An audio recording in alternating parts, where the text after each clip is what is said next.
Only continue watching if you're ready to enter a bizarre realm of strange addiction. The people are real, the stories are real, and the addictions are crazy. But consider yourself warned. Don't try this at home.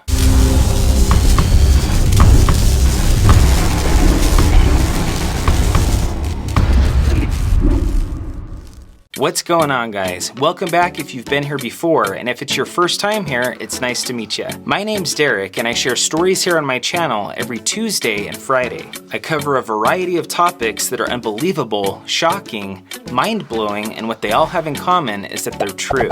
If you'd like to join me for these videos, it's really easy. Subscribe and turn on notifications, and you'll have a free front row seat. Easy enough, right? Just a quick word before we get into these stories. It's unknown if these individuals are still suffering from these addictions. For that reason, as I share their stories, I'll be speaking in past tense, assuming they've gotten the help they needed. With that said, let's jump into these strange addictions with story number 1. Like most women, Bertha liked going to the nail salon. Not only did she like getting her nails done, but she also liked the strong smell of nail polish. She grew to love the smell of it so much that the smell left her wanting more. She no longer wanted to just smell it, but she began wanting to taste it. She gave into her intense craving one day and tasted some nail polish she had at home.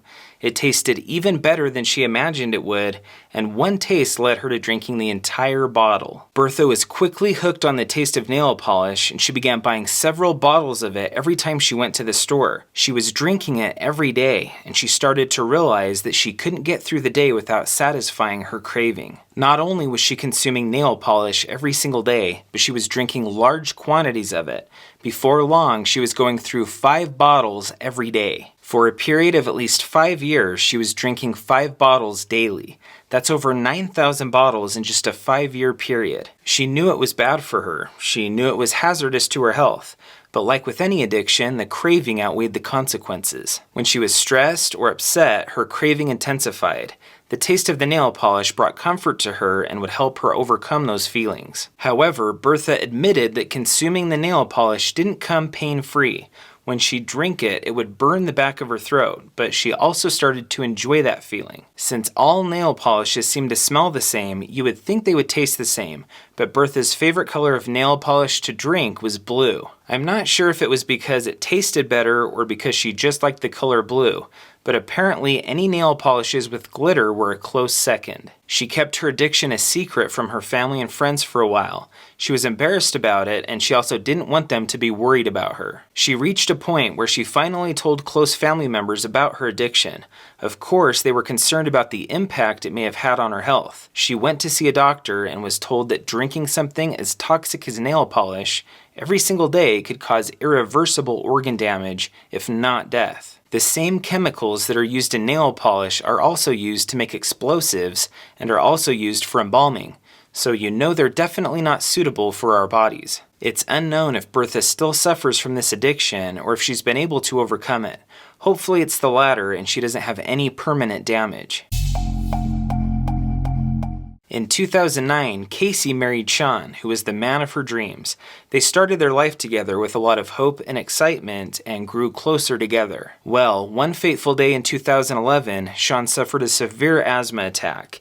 Unfortunately, it was too much for Sean to overcome, and he died just 2 years after they were married. Needless to say, this absolutely destroyed Casie. She quickly realized how difficult life was without her perfect mate and best friend. She followed through with Sean's wish to be cremated. His ashes were placed in a cardboard box where they were going to be temporarily stored until she received a special memorial urn. She took the cardboard box with her everywhere she went. She didn't feel right doing anything without Sean's remains there with her.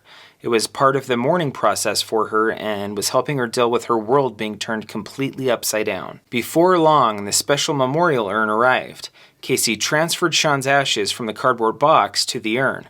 She tried to be as careful as she could, but in the process of doing this, some of the ashes spilled onto her hands. She didn't really know what to do because she didn't want to just smack her hands off or wipe the ashes away. The thought came to her mind that the best and most respectful thing to do was to lick the ashes off her fingers, and that's exactly what she ended up doing. Little did she know that this was the beginning of an extreme addiction. From that day forward, Casie found herself dipping her fingers into the ashes and licking the dust. She kept the urn by her side at all times, taking it with her to the grocery store, the movies, everywhere, and several times a day she was consuming the ashes. Casie described the ashes as tasting like a mixture of rotten eggs and sandpaper. Doesn't sound very appetizing, but it was a taste that she quickly grew to love. Before she knew it, she had eaten a pound of the ashes.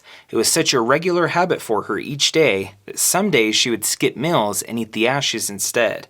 This led her to losing nearly 50 pounds. She knew she had a serious problem, and even though her addiction was helping her cope with depression, she wasn't happy that she was consuming her husband's remains. Besides eating the ashes and taking the remains with her everywhere she went, she also cooked meals that Sean liked. She wouldn't eat these meals, but it helped her in her grief. Casie's family was aware of her addiction, and they were obviously very concerned for her. They knew she needed help, and she knew she needed help, or she was going to end up finishing off his remains. With the encouragement of family, Casie was enrolled in therapy. She wasn't allowed to bring the ashes with her and was placed under 24-hour surveillance. The status of her addiction is unknown, but hopefully she was able to get all of the help she needed. Nicole was a single mother in Detroit doing her best to make ends meet. Nothing about her seemed out of the ordinary, but she was hiding an addiction that was causing her to eat her house. Starting in her late teens, Nicole developed an addiction for eating drywall. Her addiction began when she was curious what chalk tasted like. She figured it would be harmless to take a bite, so she grabbed a piece of sidewalk chalk and bit a chunk out of it. She liked the taste and texture, but it led her to want something more. She knew that drywall was chalky and dusty, and she decided to break a piece of drywall off a wall in her home and taste it. She immediately liked the taste of drywall much more than chalk. She became addicted to the taste, texture, and smell of drywall.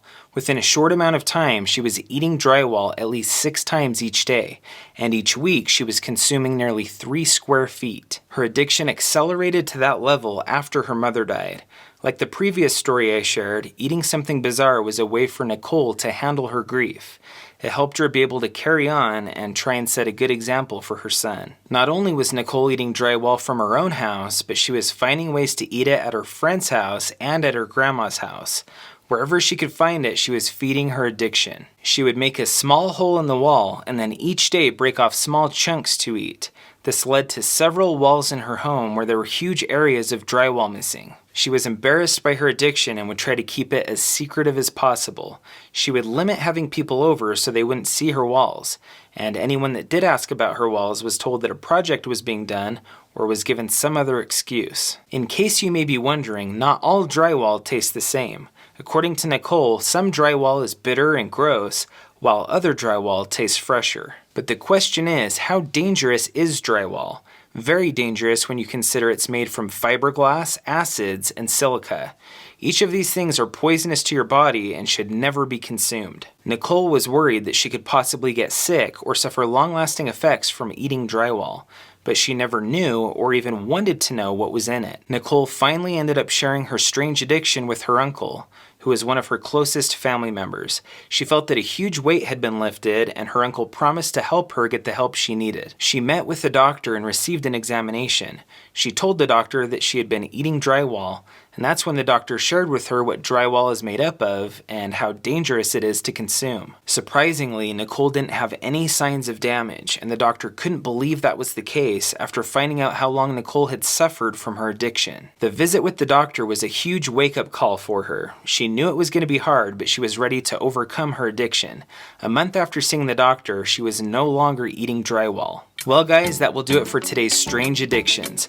Like I said earlier, don't try these things at home, and if you're suffering from an addiction, strange or not, don't keep it a secret. Get the help you need. If you enjoyed this video, let the like button know, and don't forget to subscribe if you'd like to join me for more crazy and true stories every Tuesday and Friday. I really appreciate your support. I'm obviously a small channel right now, but I'm really grateful for each subscriber and the time you spend with me each week. Stay happy, stay healthy, and I'll see you next time.